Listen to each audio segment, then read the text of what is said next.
जैन साथियों, मैं सत्येंद्र शर्मा, सत्यमेव जयते कॉम्पिटिशन क्लासेस 84। जी हाँ, आज मैं लेके आया हूं आपके सामने बहुत ही शानदार सी स्टोरी। जी हाँ, आज तमिल भाषा की 5 बड़े महाकाव्य हैं। एक महाकाव्य है शिलप्पाधिकारम, दूसरा है मणिमेखलई, तीसरा है जीवक चिंतामणि, तीसरा है चौथा है तिरुकुरल और 5वां महाकाव्य है कुरल। तो आज हम चर्चा करने वाले हैं तमिल भाषा के सबसे बड़े महाकाव्य शिलप्पाधिकारम के बारे में। दोस्तों, बहुत ही शानदार सी स्टोरी है, अंत तक जुड़े रहिए शिलप्पाधिकारम के बारे में। देखिए भाई, शिलप्पाधिकारम का अर्थ होता है नूपुर की कहानी। शिलप्पाधिकारम का अर्थ होता है नूपुर की कहानी। नूपुर की कहानी। हमारे यहां नूपुर को बोलते हैं पायल और हमारे गांव की देसी भाषा बोलते हैं तोड़िया। तो आज हम देखने वाले हैं नूपुर की कहानी के बारे में।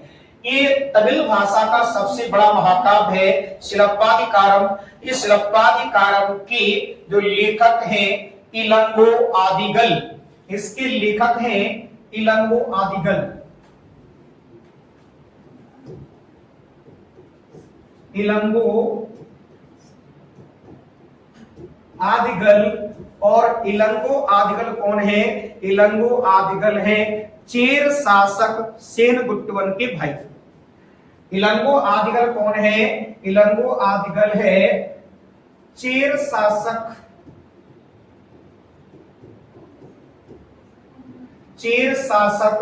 सेनगुट्टवन का भाई।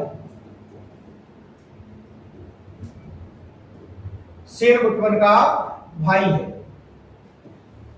जी हाँ, तो जैसा कि आपको पता है, कन्नगी पूजा या पत्नी पूजा प्रारंभ करने का जो श्रेय जाता है वो किसको जाता है? चेर शासक सेनगुट्टवन को जाता है। सर, कन्नगी पूजा क्या है, पत्नी पूजा क्या है?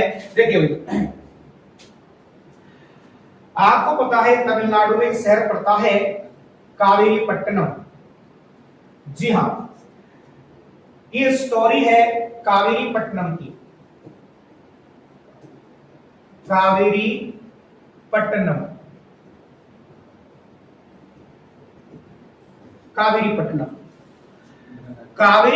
का एक बहुत बड़ा व्यवसायी था कोवलन।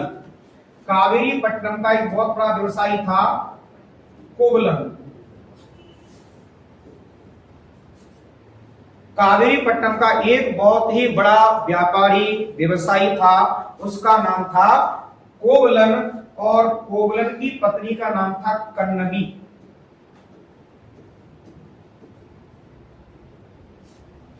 कोवलन की पत्नी का नाम था कन्नगी।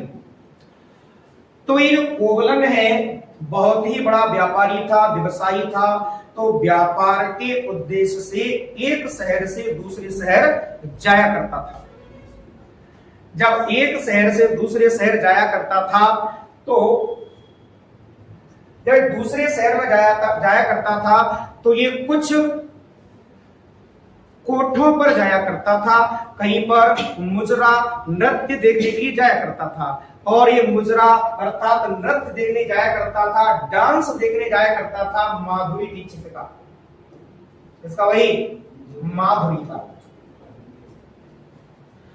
तो ये कोवलन जाया करता था, एक माधुरी नाम की जो गणिका थी, माधुरी नाम की डांसर थी, उसका डांस देखने जाया करता था। और जब ये बार बार इसका डांस देखने के जाया करता था और इसके डांस पर ये मोहित हो जाता है और ये माधुरी से प्रेम करने लग जाता है। अब कोवलन अपने घर तो कम रहे, घर से बाहर ज्यादा रहे। अब कोवलन का ज्यादातर समय माधुरी के साथ ही व्यतीत होता था। पता चला कि माधुरी के साथ कभी मोटरसाइकिल में घूम रहा है, कभी डेयरी मिल्क खिला रहा है, कभी टेडी बियर गिफ्ट दे रहा है, कभी आईफोन गिफ्ट दे रहा है। कभी कैफे में घुमा रहा है, सारा दिन वही माधुरी पे पैसे उड़ा रहा है। कहीं कहीं आप माधुरी मिल सकता है, कहीं माधुरी भी मिल सकता है, ध्यान रखें भाई। तो ये कोवलन अपना सारा पैसा लुटा रहा है किस डांसर पे, माधुरी नाम की डांसर पे अपना सारा पैसा खर्च कर रहा है।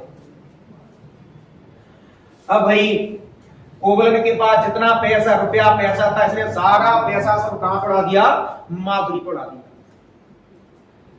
अब वही और डांसर की यहां पे तो बस नहीं ऐसा होता है, पैसा फेंक तमाशा देख। जब तक पैसा था तब तक वो डांस दिखाती थी, पैसा खत्म, माधुरी ने लात देके भगा दिया। अब माधुरी ने यहां से भगाया, अब कोवलन बुरा सा मुंह लेकर के लौट के वही पत्नी के पास आया। अब पत्नी के पास आया, पत्नी को सारा वृत्तांत समझाया कि भाई मैं जब दूसरे शहर जाया करता था तो माधुरी नाम की डांसर के चक्कर में पड़ गया और उसने मेरा पूरा धन पैसा पूरा हड़प लिया। तो कन्हई ने कहा चलो अगर सुबह का भटका शाम को वापस आ जाए तो उसे भूला नहीं कहते, हम एक नए सिरे से अपनी जिंदगी फिर से स्टार्ट करते हैं। अब भाई तो कन्हई ने और ज्यादा विशेष को कुछ नहीं कहा, पर कन्हई ने कहा कि अब हम कावेरी पट्टनम में नहीं रहेंगे, अब हम इस शहर को छोड़ के दूसरे शहर चलेंगे। कहां चलेंगे, हम यहां से चलते हैं किसी दूसरे शहर। अब कोवलन इनका पूरा रुपया पैसा तो खत्म हो चुका है, लेकिन कन्हई के पास स्त्री धन होता है। अगर कोई लड़की अपने मायके से धन लाती है वो स्त्री धन कहलाता है। इनके पास तो कुछ स्त्री धन था, कन्हई और कोवलन के पास जो स्त्री धन था, उस स्त्री धन को लेकर के वही पहुंचते हैं कहां पर, मदुरई। अब ये कहां पहुंचते हैं भाई, मदुरई पहुंचते हैं, मदुरई पहुंचते हैं। और मदुरई का राजा है नेडुंजेलियन। मदुरई का राजा कौन है भाई, मदुरई का राजा है नेडुंजेलियन।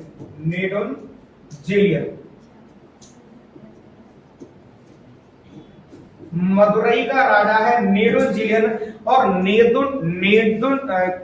जो नेडुंजेलियन है वो अपने न्याय के लिए फेमस है, न्यायप्रिय राजा है। किस लिए फेमस है भाई, अपने न्याय के लिए फेमस है।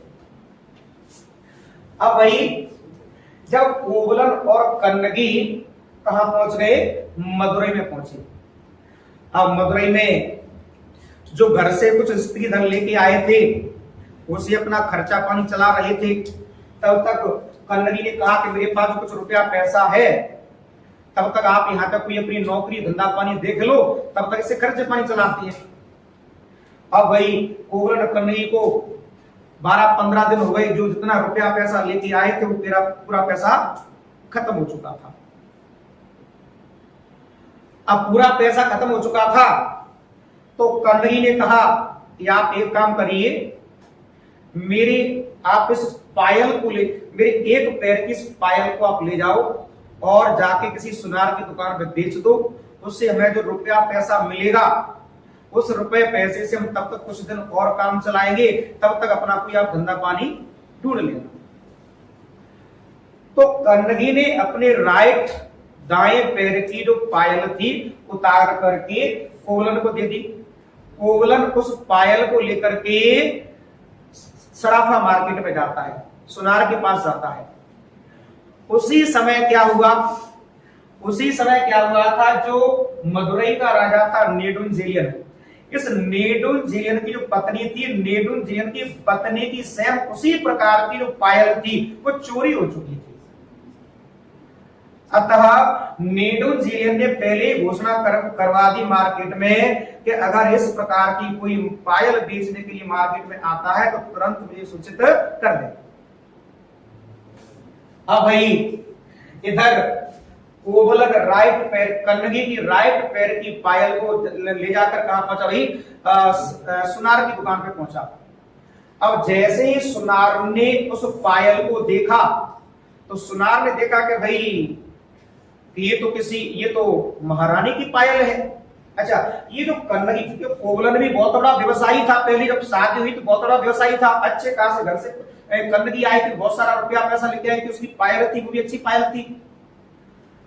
जब कोवलन उस पायल को बेचने के लिए सुनार के पास पहुंचा तो सुनार ने देखा कि भाई ये तो राज परिवार की पायल है, इसके पास कहां से आई। उसने तुरंत सूचना भेज दी, कहां पे भाई, राजा के सैनिकों के पास भेज दी कि भाई कोई चोर इस पायल को बेचने के लिए आया है, आप आके इसको पकड़ सकते हैं। राजा के सैनिक आए और राजा के सैनिक कोवलन को गिरफ्तार करके कहां पे ले गए भाई, नेडुंजेलियन के पास ले गए। और नेडुंजेलियन ने मिलान कराया कि भाई ये तो स्वयं मेरी रानी की पायल है, और इसी को आधार मान करके उसने कोवलन की कोई बात नहीं सुनी, सीधा कोवलन को मृत्युदंड दे दिया। कोवलन को क्या दे दिया भाई, मृत्युदंड दे दिया नेडुंजेलियन ने। अब भाई कन्नगी ने शाम तक इंतजार किया, खाना बना के तैयार बैठी थी कि भाई हमारे स्वामी आ रहे होंगे।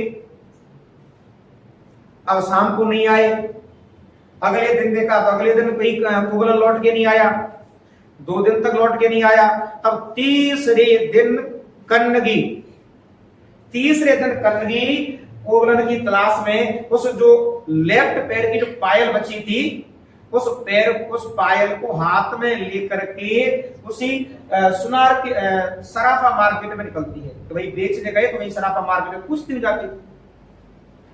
अब कन्नगी उस लेफ्ट पैर की पायल को लेकर के सराफा मार्केट में पहुंची। दुकान पे जाके पूछ रही थी भाई कोई मेरे पति इस प्रकार की पायल बेचने के लिए यहाँ पर आए थे क्या। और पूछते पूछी उसी सुनार की दुकान पर पहुंच गई थी जहां से कोवलन को गिरफ्तार किया था। उस सुनार ने कहा कि भाई वो तो चोरी की पायल बेचने के लिए आया हुआ था और उसे तो राजा के सैनिक यहां से पकड़ के ले गए।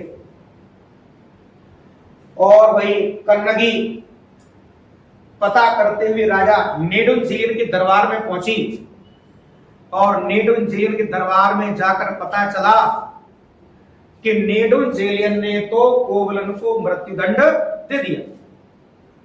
अब यह सुनकर एक साथ पति की मृत्युदंड को सुनकर के कन्नगी के पैरों से जमीन खिसक गई। और सीधी सी बात है, एक साथ अगर पति की मृत्यु का समाचार सुनेगा तो उसके पैरों से जमीन खिसकेगी। और यहां पर कन्नगी ने कहा कि भाई वो पायल तुम्हारी पत्नी की नहीं थी, वो पायल मेरी थी। आपको विश्वास नहीं है तो उसने तुरंत दूसरी पायल दिखाई, आप इससे मिलान कर ले, वो मेरी ही पायल है वो। अब जैसे ही नेडुंजेलियन ने दूसरी पायल देखी, अब नेडुंजेलियन ने जैसे ही दूसरी पायल देखी तो नेडुंजेलियन भाई, अब ये भी न्यायप्रिय था। नेडुंजेलियन ने सोचा कि भाई मुझसे बहुत बड़ी गलती हुई है, मैंने बिना सोचे समझे बिना उसकी जांच कराए मैंने डायरेक्ट मृत्युदंड इसको दे दिया। मुझे बहुत बड़ा पश्चाताप, और ये पश्चाताप करता हुआ बैठा बैठा कुर्सी पर ही पाप, और नेडुंजेलियन कुर्सी पर बैठा बैठा ही डेथ हो जाती है। और यहाँ पर कन्नगी एकदम विकराल रूप धारण करती हुई श्राप देती है, जा पूरा ये मदुरई शहर जल करके राख हो जाएगा। इतना कहते हुए पूरे मदुरई शहर में, पूरे शहर में आग की लपटें उठने लग जाती हैं। ये खुद भी उन लपटों में जल करके राख हो जाती है और देखते देखते पूरा मदुरई शहर जलने लग जाता है। और जब मैं बता रहा था भाई यहाँ पे तो चेर शासक था सेनगुट्टवन, तो सेनगुट्टवन ने क्या किया, इसी कन्नगी को जो है ईश्वर मानते हुए अर्थात ईश्वर की माता मानते हुए कन्नगी पूजा अर्थात पत्नी पूजा स्टार्ट की थी। तो किसने की थी भाई, ये सेनगुट्टवन ने स्टार्ट की। ठीक है दोस्तों, अगर आपको ये स्टोरी अच्छी लगी हो तो प्लीज लाइक शेयर और कमेंट कर दिया करें भैया।